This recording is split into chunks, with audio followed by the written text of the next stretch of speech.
Assalamu alaikum wa rahmah. Paix et miséricorde de Dieu sur vous tous. Premièrement, je dois vous préciser que je n'ai pas accepté ce dialogue pour blesser les chrétiens ou pour ridiculiser leur foi, que je respecte d'ailleurs parce que tout être humain sur terre représente pour moi un frère ou une sœur et fait partie de ma grande famille humaine, celle de Adam et de Ève.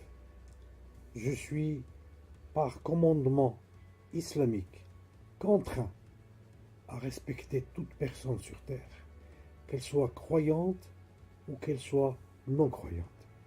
C'est mon devoir de considérer tout être humain, comme j'ai dit, mon frère ou ma sœur. Allah subhanahu wa ta'ala nous dit dans le Coran qu'il nous a créés d'un mâle et d'une femelle. Et il a fait de nous des tribus et des nations afin que l'on se connaisse réciproquement. Et donc le but de ce confrontement théologique n'est pas pour démontrer que ma foi est plus importante que la vôtre, ou que ma religion est la vraie et la vôtre est fausse, mais simplement pour échanger des points de vue, comment un musulman considère Jésus-Christ. Et justement, le sujet d'aujourd'hui est: est-ce que Jésus est Dieu dans la Bible? J'ai accepté cette confrontation parce que j'ai des points de vue qui pourront être différents, d'ailleurs différents de ceux que tout à l'heure mon frère âme de la vérité avait exposé. Et donc, je citerai, j'essaierai de citer des versets explicites, c'est-à-dire qui ne se prêtent pas à différentes interprétations. Je ne citerai pas des versets allégoriques, comme tu as fait tout à l'heure, mon cher frère, âme de la vérité. Et je commencerai pour cela à dire ce que la Bible entend comme définition du divin, c'est-à-dire comment la Bible considère Dieu. Et pour cela, je citerai le verset de Job, chapitre 25, verset 2.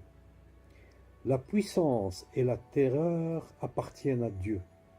Il fait régner la paix dans ses hautes régions. Ses armées ne sont-elles pas innombrables? Sur qui sa lumière ne se lève-t-elle pas? Comment l'homme qui serait-il juste devant Dieu? Comment celui qui est né de la femme serait-il pur, c'est-à-dire un Dieu? Voici la lune même n'est pas brillante, et les étoiles ne sont pas pures à ses yeux. Combien moins l'homme qui n'est qu'un ver, le Fils de l'homme qui n'est qu'un vermisseau. Vous et moi, nous sommes de simples vers de terre, car l'homme est issu de la terre, et en elle il retournera, et son corps sera transformé en ver de terre qui sert à engraisser la terre.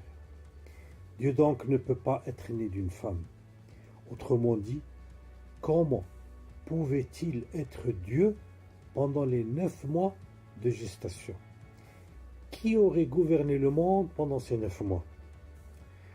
Il y a des dizaines de versets qui sont explicites, je entends bien des versets de la Bible, qui sont explicites sur l'origine humaine de Jésus et sa soumission à notre Dieu commun.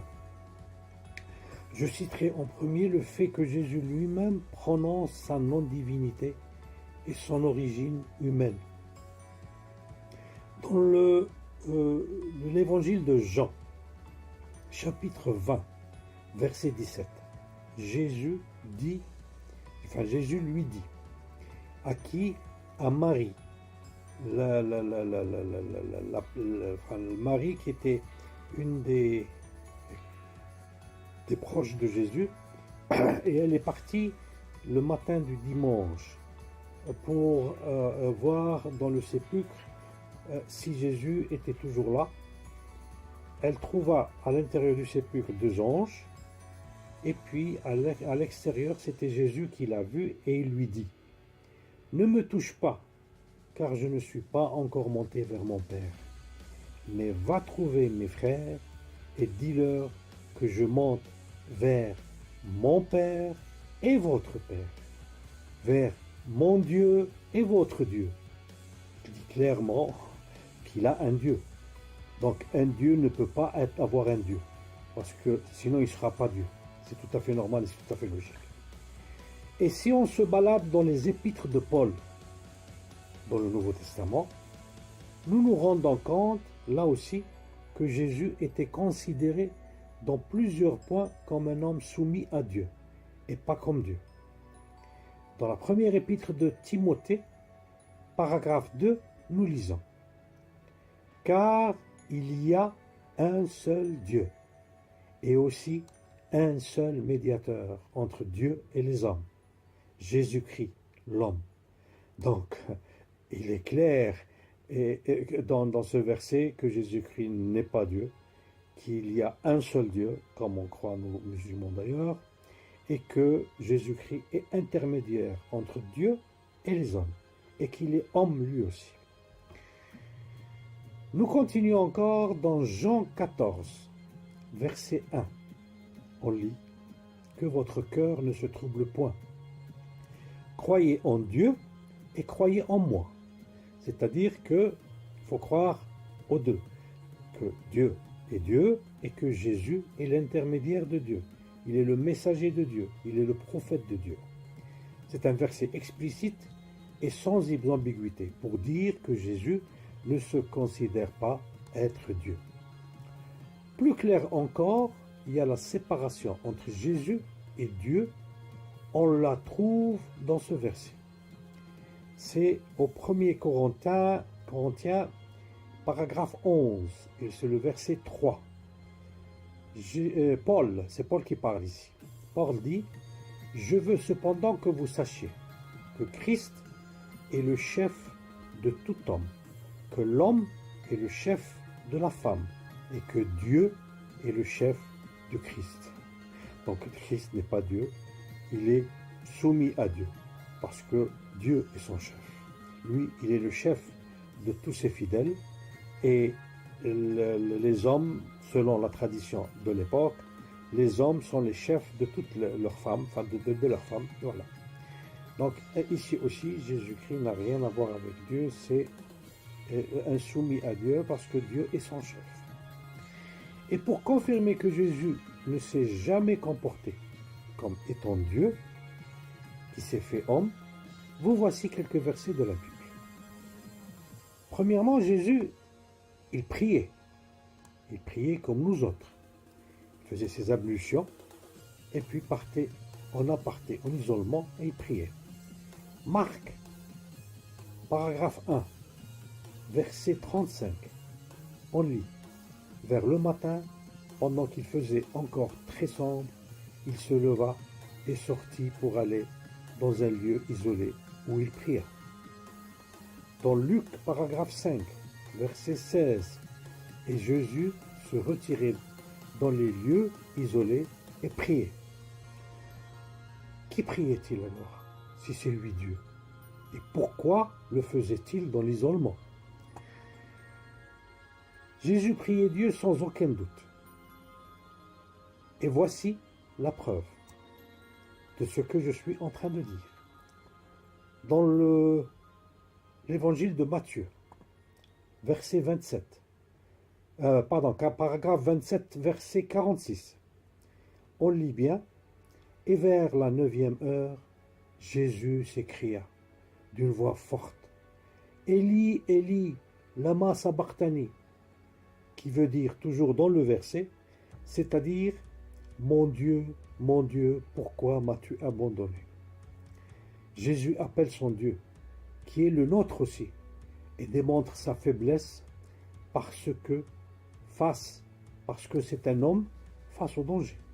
Il a peur de mourir ou de souffrir le supplice de la part de ses exacteurs. Il prie en ayant une sueur ensanglantée. En effet, on lit cela dans Luc, paragraphe 22, verset 44. Étant en agonie, il priait plus intensément. et sa sueur devint comme des grumeaux de sang qui tombaient à terre. Qui était Jésus pour les adeptes? Comment le considéraient-ils? Jésus était pour eux un homme et un prophète. Dans l'évangile de Jean, paragraphe 4, verset 19, on lit bien: Seigneur, lui dit la femme, je vois que tu es prophète. Dans l'évangile de Jean toujours, paragraphe 6, verset 14, on lit: Ces gens, ayant vu le miracle que Jésus avait fait, disaient: Celui-ci est vraiment le prophète qui doit venir dans le monde. S'ils croyaient en lui qu'il était Dieu, ils auraient dit: c'est le Dieu qui est parmi nous. Mais là, ils ont dit que c'est le prophète qui doit venir dans le monde. Donc ils l'attendaient.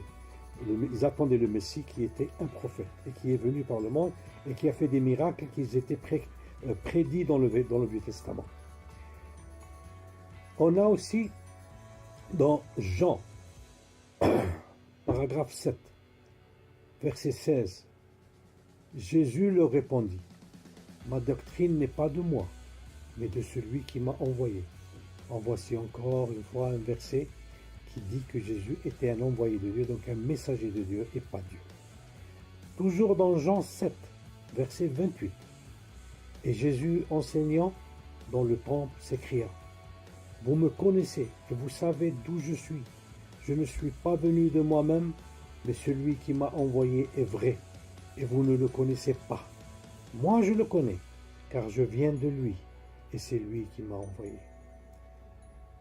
On a encore un paragraphe 8, toujours de Jean, verset 26. J'ai beaucoup de choses à dire de vous, et à juger en vous, mais celui qui m'a envoyé est vrai, et ce que j'ai entendu de lui, je le dis au monde. Donc il transmet la parole de Dieu au monde, comme il l'a fait. Dans le paragraphe 10 de Luc, verset 16, on lit ce qui suit. Celui qui vous écoute, m'écoute, et celui qui vous rejette, me rejette. Et celui qui me rejette, rejette celui qui m'a envoyé. Encore une fois, Jésus se considère comme un envoyé de Dieu et pas comme Dieu. Dans Luc 7, verset 16, on lit encore une fois: Tous furent saisis de crainte et ils glorifiaient Dieu, disant: Un grand prophète apparut parmi nous, et Dieu a visité son peuple.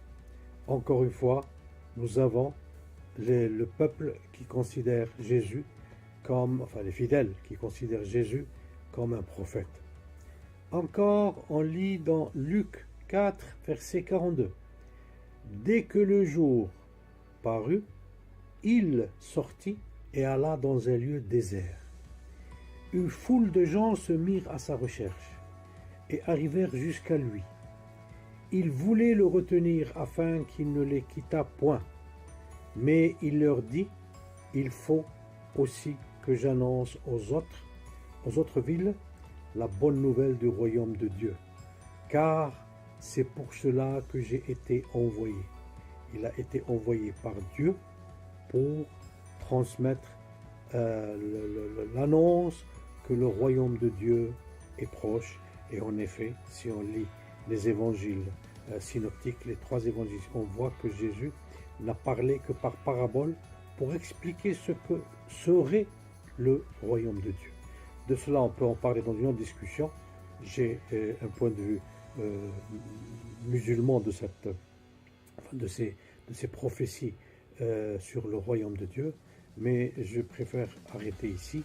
Comme ça, on va voir ce que le frère, l'âme de la vérité, comment il va me répondre à ce que je viens de dire ici. Et je vous remercie pour votre attention.